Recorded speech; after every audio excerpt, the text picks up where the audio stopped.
Selamat datang di Lydia Kasih Channel.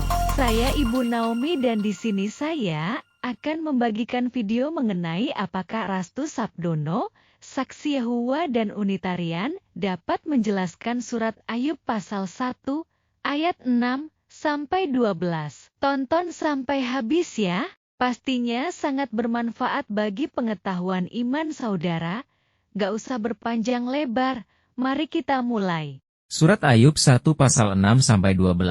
Pada suatu hari datanglah anak-anak Allah menghadap Tuhan, dan di antara mereka datanglah juga iblis. Maka bertanyalah Tuhan kepada iblis, "Dari mana engkau?" Lalu jawab iblis kepada Tuhan, "Dari perjalanan mengelilingi dan menjelajah bumi." Lalu bertanyalah Tuhan kepada iblis, "Apakah engkau memperhatikan hambaku Ayub? Sebab tiada seorang pun di bumi seperti dia, yang demikian saleh dan jujur, yang takut akan Allah, dan menjauhi kejahatan." Lalu jawab iblis kepada Tuhan, "Apakah dengan tidak mendapat apa-apa Ayub takut akan Allah? Bukankah engkau yang membuat pagar sekeliling dia, dan rumahnya serta segala yang dimilikinya? Apa yang dikerjakannya makin bertambah di negeri itu. Tetapi ulurkanlah tanganmu, dan jamahlah segala yang dipunyainya, ia pasti mengutuki engkau di hadapanmu." Maka firman Tuhan kepada iblis, "Nah, segala yang dipunyai ada dalam kuasamu, hanya janganlah engkau mengulurkan tanganmu terhadap dirinya." Kemudian pergilah iblis dari hadapan Tuhan. Iblis datang menemui Allah yang Maha Kuasa untuk menuntut Allah, apakah jika Allah tidak memagari Ayub dengan kebaikan dan berkat, masihkah Ayub tetap taat, memuji dan menyembah Allah? Ini adalah pembelajaran bagi kita semua, bahwa kita hanya mau beribadah dan taat kepada Allah karena berkat-berkat-Nya, terutama berkat jasmani. Ingat, pemikiran ini salah besar. Allah menginginkan umat-Nya untuk tetap bersekutu kepadanya, baik dalam kelimpahan dan juga dalam kekurangan. Tetapi bukan itu fokus pembelajaran kita, tetapi fokus kita adalah, kok bisa ya, iblis menemui langsung Allah yang Maha Kuasa? Padahal dalam kitab 1 Timotius pasal 6 ayat 16 menyatakan bahwa Allah bersemayam dalam terang yang tak terhampiri. Allah yang bersifat transenden yang tidak dapat dipahami di luar nalar manusia, karena Allah itu adalah roh.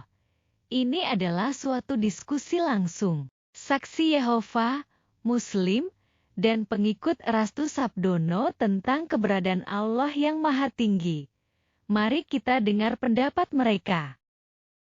Saya saksi Yehova. Menurut saya, iblis menemui malaikat yang tertinggi di sorga, yang adalah malaikat Mikael, karena Mikael adalah anak Allah, gambaran Allah, yang artinya siapa seperti Allah. Saya seorang Muslim. Menurut saya, iblis dapat langsung menemui Allah di sorga, sama seperti Nabi Muhammad dapat bertemu langsung kepada Allah, dalam Isra dan Miraj, berdiskusi tentang berapa kali ibadah sholat harus dilaksanakan. Saya pengikut Rastu Sabdono. Menurut saya, iblis berbicara langsung kepada Allah, karena Allah dapat menunjukkan dirinya dengan berbagai cara, menjadi tiang api dan tiang awan, dan juga menampakkan dirinya sebagai malak Yahweh.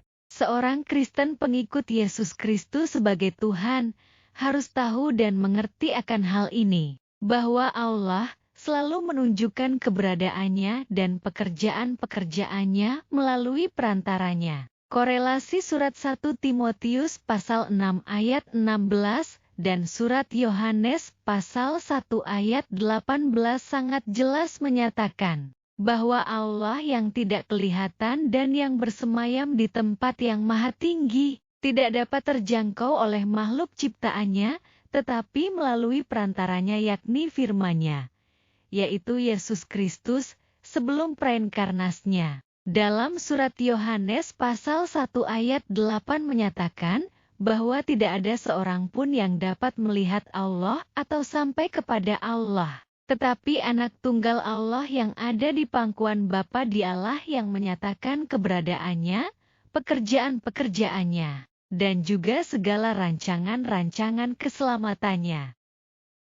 Seperti dalam surat Yesaya, pasal 43 ayat 11 Allah menyatakan, "Kulah Tuhan dan tidak ada juru selamat daripadaku, tetapi pelaksana keselamatannya adalah putra tunggalnya, yakni Yesus Kristus yang lahir di Betlehem." Yang dalam surat Yohanes, pasal 4 ayat 42, orang-orang Samaria berkata, "Kami percaya tetapi bukan lagi karena apa yang kau katakan, sebab kami sendiri telah mendengar Dia, dan kami tahu bahwa Dialah benar-benar juru selamat." Dalam karya keselamatan ini, bukan Allah secara langsung menjadi juru selamat, dan juga bukan malaikat Mikael yang menjadi manusia dan menjadi juru selamat, bukan seorang nabi atau utusan manusia yang tidak berdosa yang menyelamatkan manusia, tetapi melalui anaknya yang tunggal yang menjadi penyelamat kita. Sama seperti Abraham mengorbankan putranya yang sehakikat dalam kemanusiaannya, demikian juga Bapa mengorbankan putranya yang sehakikat dengan keallahannya, yakni firman-Nya.